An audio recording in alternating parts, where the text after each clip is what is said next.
We're looking out for your feedback on Checkpoint. The SMS number is 22155. You can tweet us. The hashtag we're using at KTN News is Checkpoint. Your questions and comments for the Auditor General's report, and that is who we're hosting on this edition of Checkpoint, Mr. Edward Oko, who's the Auditor General of the country.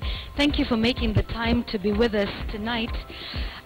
Quite a, furore and a storm over your report.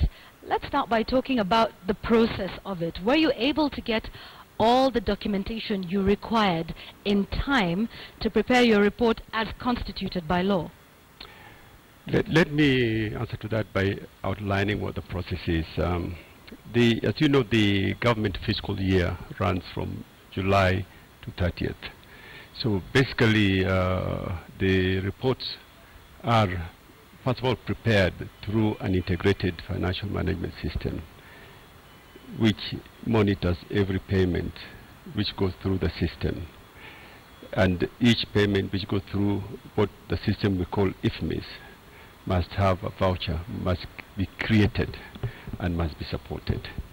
So throughout the year these payments are going on and throughout. So come 30th June the system closes and we rewind the clock and start again 1st of July. At that time, at that stage, the Constitution requires that there should be now accounts prepared by all the ministries, departments and agencies as of 30th June. Now ordinarily the Constitution gives the MDAs up to 30th September to prepare the accounts. So after 30th September, when these reports are given to me, it's when I officially give what we call memorandum of understanding that we are coming in to audit. Okay. And we will therefore be there for about 2 months. Within the memorandum of understanding, we ask for what we call interest meeting with those concerned. So we normally hold interest meeting with the auditee staff.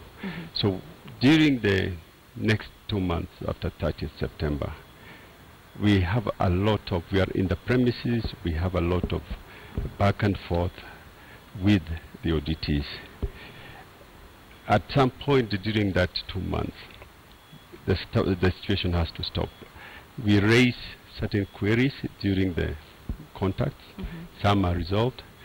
Some may not be resolved to our satisfaction. We then raise what you call a draft management query or draft management letter to the ministry, which is then responded to, and we take that into account before we have what you call final exit meeting with the management, and after that I then prepare my report. But let me say this report, we prepare each report for each ministry. What we are talking about is a consolidation of all the ministries. So the ministries have had this report well before I came out with this particular, what we call the blue book. That's the consolidated accounts. So were you given the documents that you required in that period during the audit process to enable you give your opinion on government expenditure for the financial year 2013-2014? By and large, the documents are there, but there are cases where we were not given what we call adequately supporting documentation or adequately satisfactory explanations, which we then highlight because those ones were not resolved to our satisfaction. So these are the ones which come into the report. Now, when I report or opine or give an opinion on the statement, the opinions are basically this: that you presented me a set of accounts which I can trace and agree with the underlying records. Like if it is IFMIS, I can say that this figure agrees with the underlying records. That's one. You presented me with those figures. When I check with supporting documentation, the vouchers, they're there. Those figures, because the figures have got both sides of, in terms of accounting, they are reconciling. Issues like the bank accounts, that what your bank your bank balance or what you have in cash Yeah. is reconciled with the books. Okay. So what comes out is that I have to opine on that basis. Where I feel by and large things are okay. In other words, those books or those accounts which are presented to me agree with the books of accounts, I give what you call a true and fair opinion. Okay. So that's what we call unqualified report, what Unqualified. is a clean report. Okay. There could be cases where there could be, by and large, the reports are there, the records are there, but there are certain amounts which I'm So there are unhappy with. discrepancies? So I would Okay. say that except for this amount, I'm largely okay with the All right. accounts, true and fair. Then there is the other third category, whereby the books, the records are there, the amounts are there, but there are so many material differences that I cannot give. I basically say these statements or these accounts do not give a true and fair Account. view. Okay. Then there is the worst case. The worst case basically is a breakdown. In other words, there is no link from the underlying record with the figures which you are presenting to me. There is absolutely no link. So there is really a very difficult, there is no basis upon which I can even opine on the accounts, and that's serious. All right, and that is the serious case. And we'll get into a little bit of more definition in just a moment from now. But I want you to take a look at, you know, there's been quite some reaction from your reports. And this is the Principal Secretary in the Ministry of Devolution, and this is what he said, that they responded to all the queries that were raised by your letter dated April 29th. They say they responded on May the 4th. It goes on to say in part that you did not take their responses into account at all in the final report. I think the National Treasury also said documents were available to you, but you did not use them, even going as far as to pay for space in local media to respond to your report. Is this the case? Were there some cases where you were given all the queries that were raised, there were responses, but you did not use them? In some cases you did? Can you respond to those? Where we have been given adequate supporting document which responds to the figures we are talking about. Mind you, you can provide documents, but do they respond to the figures? That's one. Where we've been given that, surely we are professional. We have very qualified Kenyans. Most of them have been auditing this ministry for years, even before I got into that office, so they know. So if the supporting documentation have been given which are adequate, there's no reason why somebody would ignore them.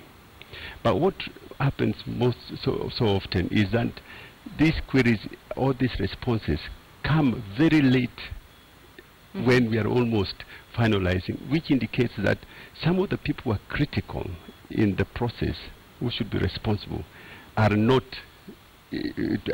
taken the audit seriously, or have not been in the meetings, or meetings have been delegated to lower staff. So when the report come out at their level, when we have more or less finalized, it's when everybody gets to work. Do you take those into account? Well, when I do take them into account, but when, let me tell you, when I take them, you can respond. Some of the responses are 4 pages, 5 pages, but they are responding, trying to explain, not changing the facts.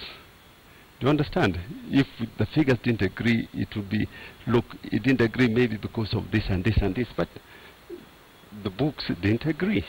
So those facts don't change. Because some of the explanation, when they give you, it's given to say, look, okay, don't then mention it in your report.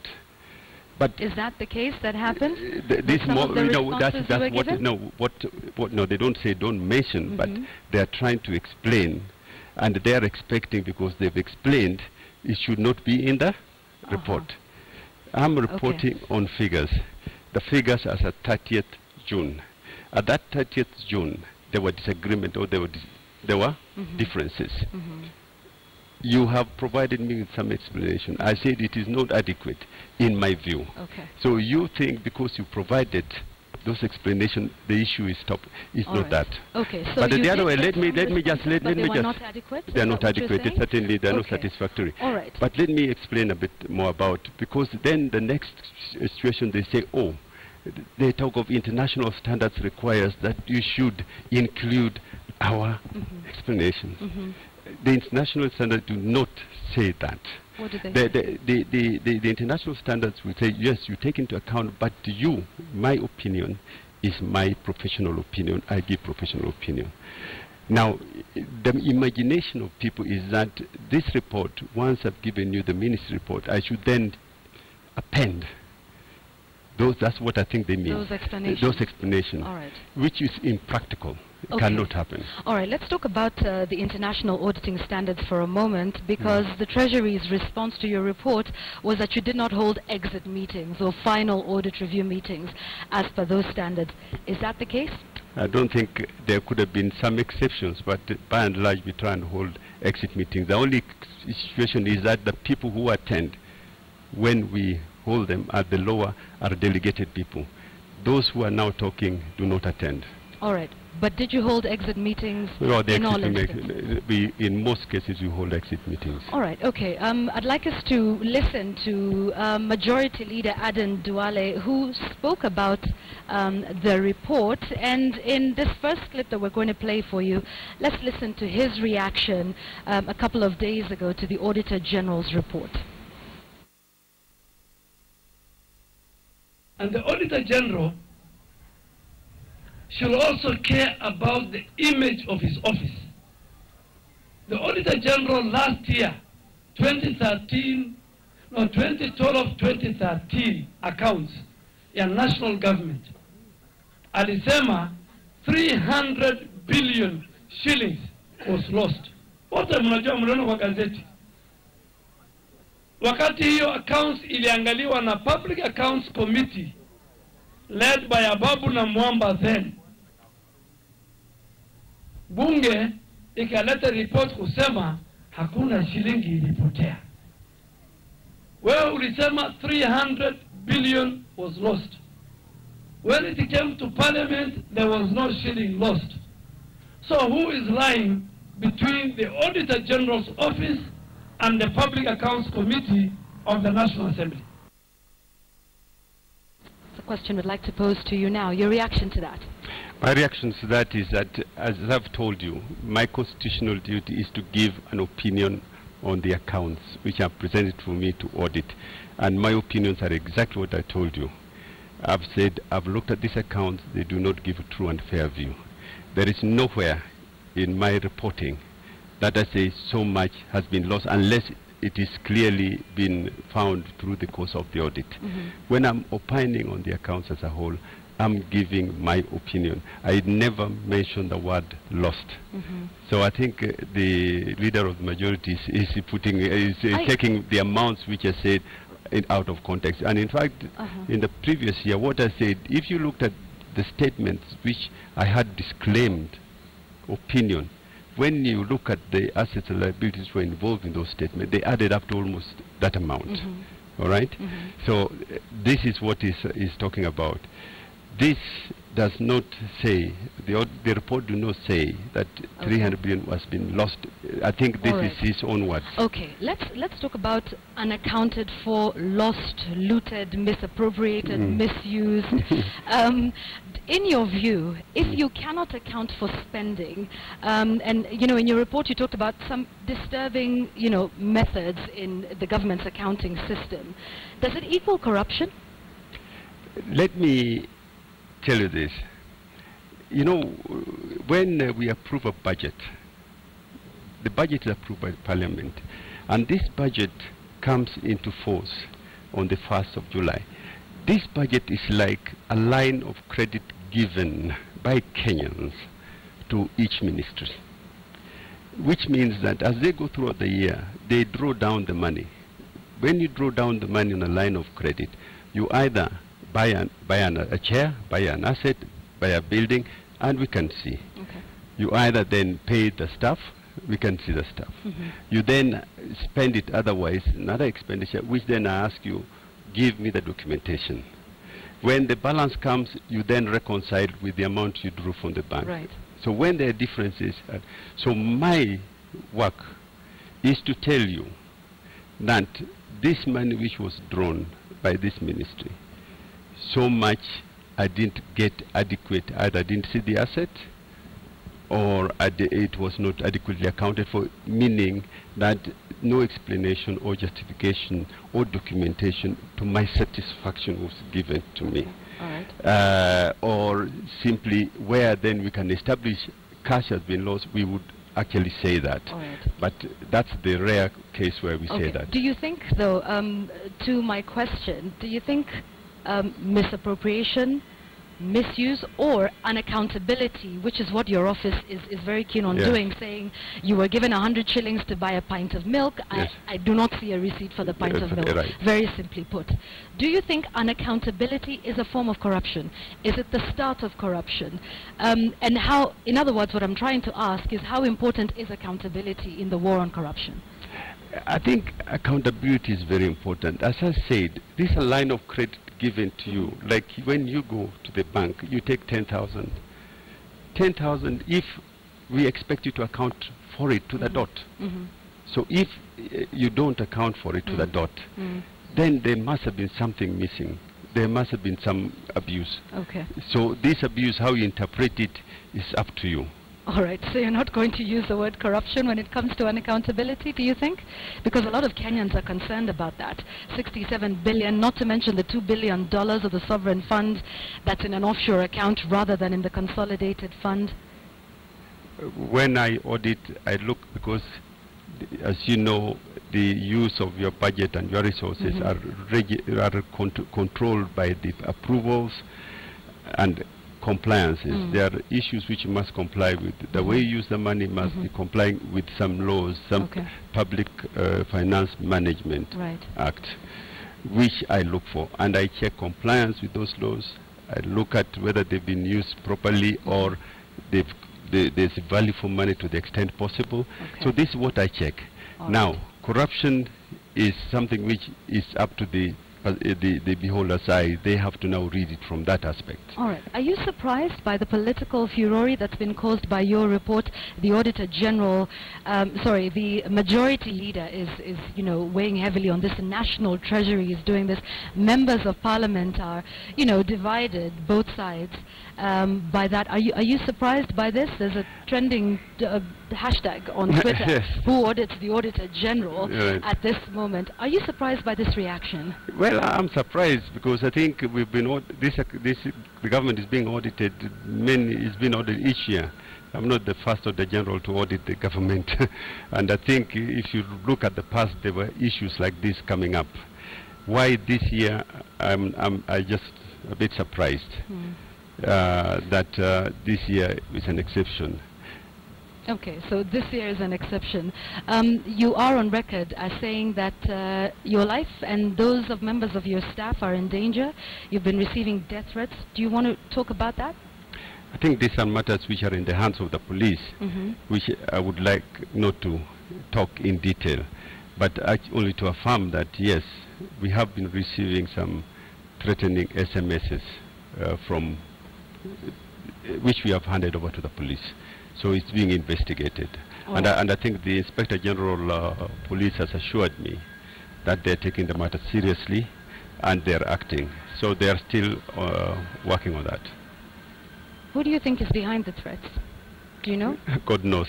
I wish I still have to wait for the Inspector General's police I'd like us to talk report. about that because the Public Audit Bill is one of those issues, and there's been allegations that the executive is out to stifle the work of your office by changing the law so that hiring and firing of your own staff has now been moved from you to the Public Service Commission. Do you think that in any way undermines the independence of your office? The independence must be looked at. There's independence of operation, there's independence of reporting and so forth, but there is also the financial independence. Those taken together brings the independence into context. Now, when we did the first draft of the bill, some of those issues were in it. And some of the issues which later on came back were in it, and it went through public participation. It went through Parliament. It went through one. So what surprised me was that certain of those original issues, like issues of the Public Service Commission coming into my recruitment, whereas the Constitution gives me that right. Issues about the way my budget is determined, coming back to from where it was, we were hoping it would be agreed that my budget should be one which is we had proposed to be a tripartite discussion prior to the budget between the chair of the budget committee, the CS, and myself, to agree on a figure which then is included in the budget policy statement, which is the statement of which goes on to the Parliament for approval. That one, it's again changed to say that the Treasury will review and decide on the budget. That was a major shift, again, from what we felt was agreed. There is also another one. After the budget, after the act, the bill, that Treasury to give me the regulations, to devise the regulation to how I will implement that bill. That's not proper. There were also other issues like that the auditor cannot question policy.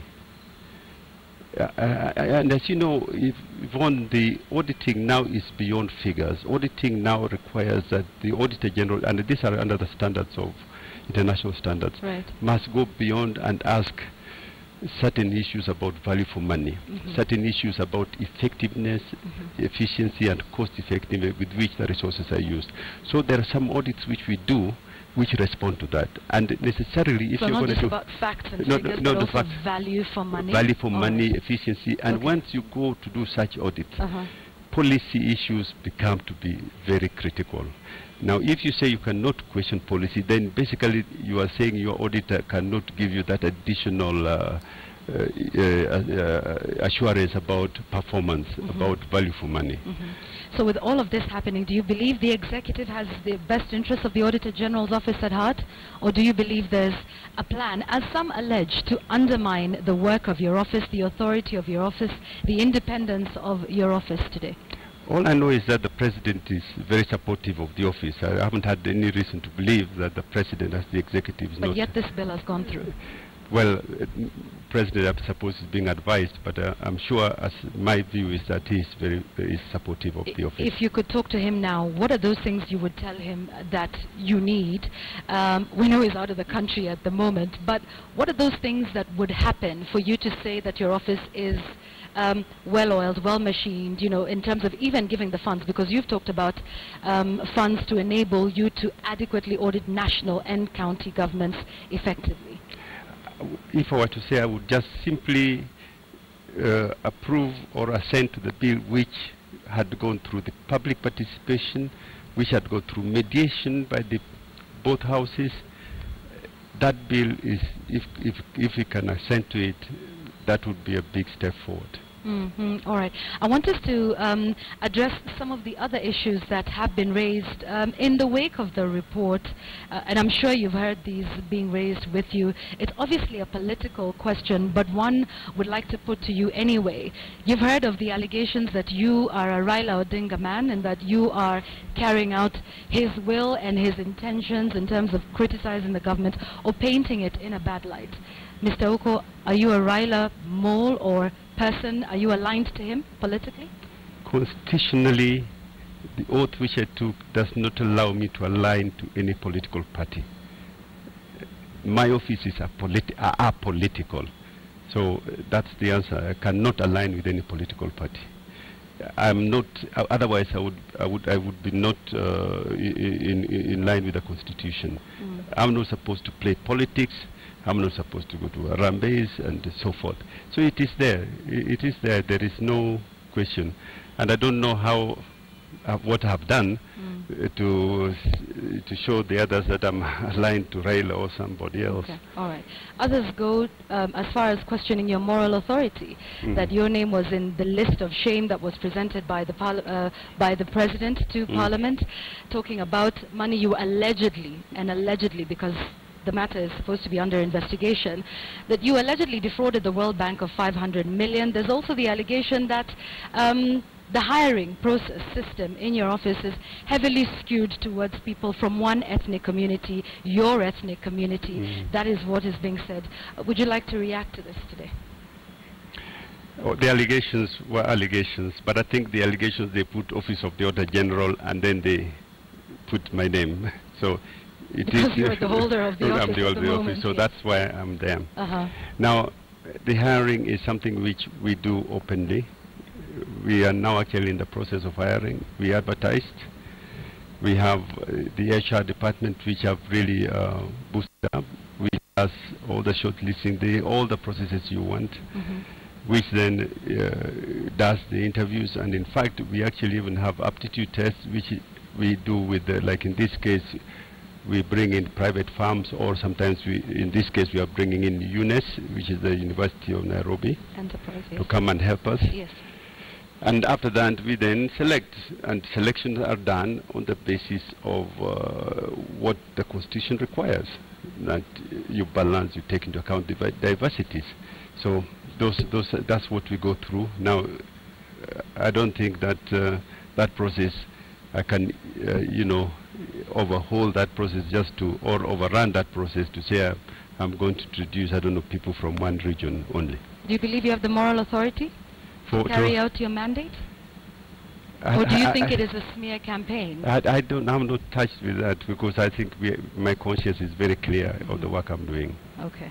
Yes. All right. Speaking with the Auditor General of the country on that report and the reactions after that. We're taking a short break.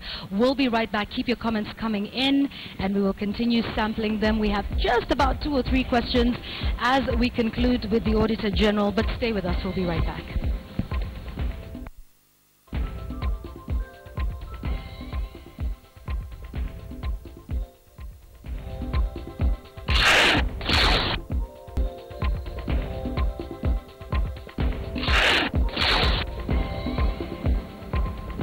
Back with the Auditor General of the country, Mr. Edward Ouko, on that report that was released for the last financial year, 2013-2014, with our final moments and final questions. Before we let you go, what are your thoughts on the IFMIS accounting system in the government? There's been claims that, there's loopholes. There was supposed to be this silver bullet in terms of accounting, and we've heard of the issues within the Devolution Ministry, which we know are under investigation, so we won't get into that. But just your overall thoughts on that. Is that going to be able to help us, seal all of these loopholes? Do you see any challenges in the IFMIS system that need to be addressed to help us get towards 100% accountability? I think the country is on the right path on having an integrated financial system, and that's IFMIS, because to the extent that everything is now online, then it is a control in itself. It basically stops a lot of tampering.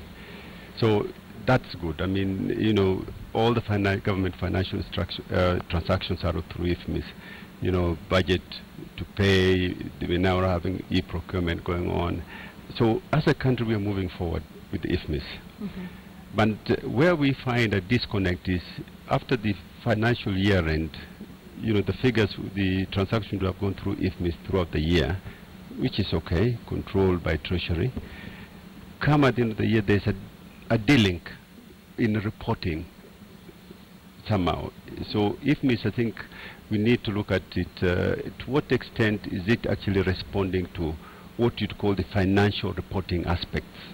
And the financial reporting aspect, actually, from the accountant's point of view, does IFMIS then give us a complete, what you call a trial balance, a balance of credits and debits, which allows the audits to be undertaken, or the ministries to prepare their accounts instantaneously, with the little trickling by manual trickling.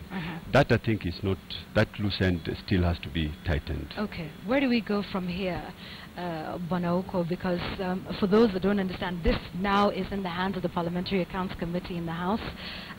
What next after your report? And because we've already had a number of discussions outside of Parliament, which is outside of the process, with responses to your report, some would say not in the right context, which is to Parliament.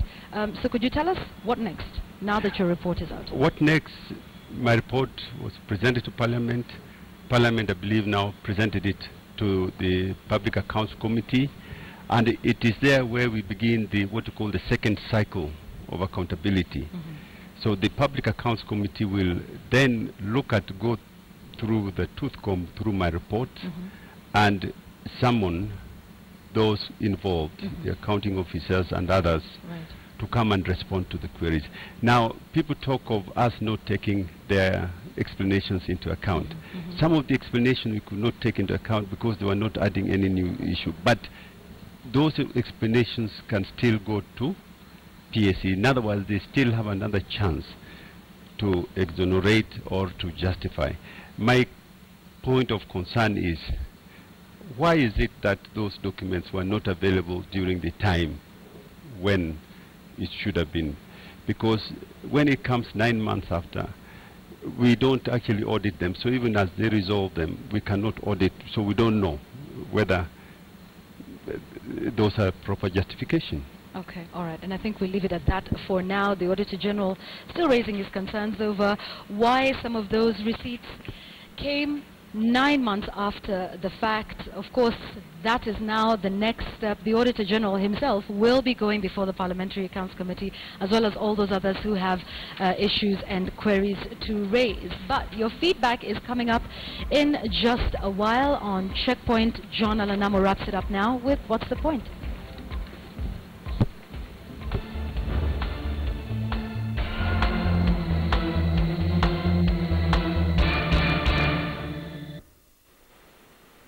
Definitely one interesting discussion that should continue to keep going if we're to understand how public financial management in this country works. Questions to the Auditor General as well as questions about auditing the Auditor General should be asked. But the question here is, can these two discussions happen at the same time? We discuss what the Auditor General's office has produced in terms of the money that cannot be accounted for, the 67 billion shillings worth of taxpayers' money. Interesting to note that that's a figure that we pointed out as being the balance of trade between Kenya and Uganda earlier on in this bulletin, just to give you some context on how much money that is. So, can we have this discussion about what is going on with respect to accounting for it, and also have the discussion about the alleged impropriety of the Auditor General's office with respect to perhaps past engagements that it's had with, we've seen allegations about the World Bank, allegations about what's happening in the county. And the question then is asked though, are the complaints about the Auditor General arising from the fact that some people may be uncomfortable with the fact that some uncomfortable truths are being exposed? Or the opposite of this would be, is it the squeaky hinge that is looking to get greased? Those are questions that we're all asking ourselves at this time. But the second question here should be, what are the issues with accounting in ministries? Why is it, perhaps, and this is also just a rider to the first, why is it that ministries are having such a difficult time to account for resources that have been given? As the Auditor General said, this is a line of credit that the Kenyan public has given to them, and therefore there must be fidelity in terms of accounting for it, as much fidelity as there is to asking for the money in the first place. We often hear that ministries are complaining that they don't have enough money to spend on things that they'd want to be able to implement the plans that they have. Where is the fidelity to accounting for this money so that these conversations do not happen in the first place? Finally, we've spoken about IFMIS before on KTN and in different fora, in different media houses, with respect to what it could change with respect to public financial management. Is this happening at the county level? Is it happening at the ministry level? So that accounting is instantaneous. So that this kind of discussion would be more forensic than it is political at this point, and hinged upon the character of an Auditor General, the persona of the Auditor General, and his sins or not thereof. Why is it that we can't get forensics and technology to help us resolve this issue, and have people who have fidelity to accounting for the money that they've been given to spend, use technology to our advantage, so that we do not politicize the issue of public finance management? And that, this evening, is a point.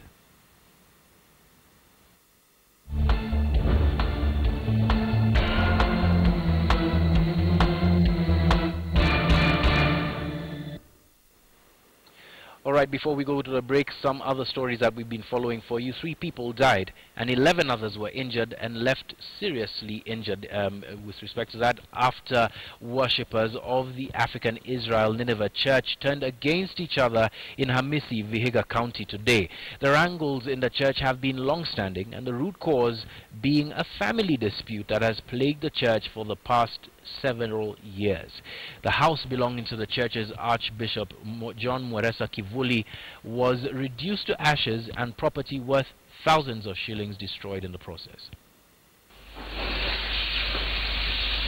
Dying smoke, charred remains is all that's left of the house of the Archbishop of the African Israel Nineveh Church in Hamisi, Vihiga, John Mweresa Kivuli II. Sunday, just before midday, chaos broke out at the church. One group of worshippers had gathered to pray inside, and another group was outside the church, and others were in the Archbishop's house. The Archbishop wasn't there. According to other members of the opposing faction in the church, Mweresa allegedly hired goons from Kisumu who kept vigil at his home, and when the other faction came to the church to take over power, they attacked them. The said hooligans, who were armed with stones, attacked the members of the splinter group, and unfortunately they were overpowered, and the members broke into the church and the home, destroying property. Wanapigana kwa sababu wanataka uongozi ambaye sio kulingana katiba ya Israeli ya iruhusu. Sasa wanataka uongozi wa lazima. When the fracas broke out in the church, those in the splinter group made way for the Archbishop's house. They locked the 10 who were there in and set the house on fire. Others in the compound had to run for safety. Police rescued them and had the fire put out. However, 2 of the goons were stoned to death. Church members claimed those goons who they stoned to death were allegedly hired to keep the splinter group opposed to the bishop away. One, whose identity is not confirmed, died later this evening, bringing the number to 3. Others were seriously injured, and 11 were rushed to the Vihiga hospital, including the Archbishop's wife. Walitaka ukuja waithinisha katiba yao, na Mweresa na aliwaambia wa postpone, yeye mwenyewe akuweko wakae chini waone vile wanaweza kufanya, na wakakuja by force. The African Israel Nineveh Church is an independent church that found its roots in Kenya in 1974. The Kivuli family has been at the helm of the church since its establishment. Archbishop Mweresa took over the church in 1983 from his father, and there have been consistent wrangles, allegedly led by his mother Safina Mweresa, said to be after his ousting.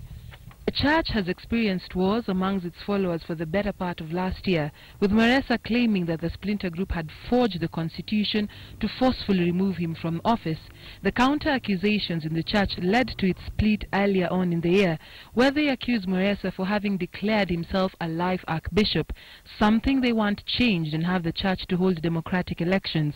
In December last year, the High Court ordered splinter groups in the church to make fresh applications in their case over the control of the church. Hawa viongozi wawili hawa wa kanisa ni Kivuli na yule mwingine, lazima tuwaite kule tuelezee vizuri yale haya mambo.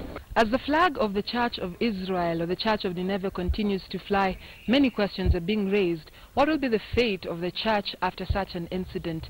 Will the worshippers be the same again? Dorcas Wangira, KTN News, Africa Israel Nineveh Church, Vihiga County.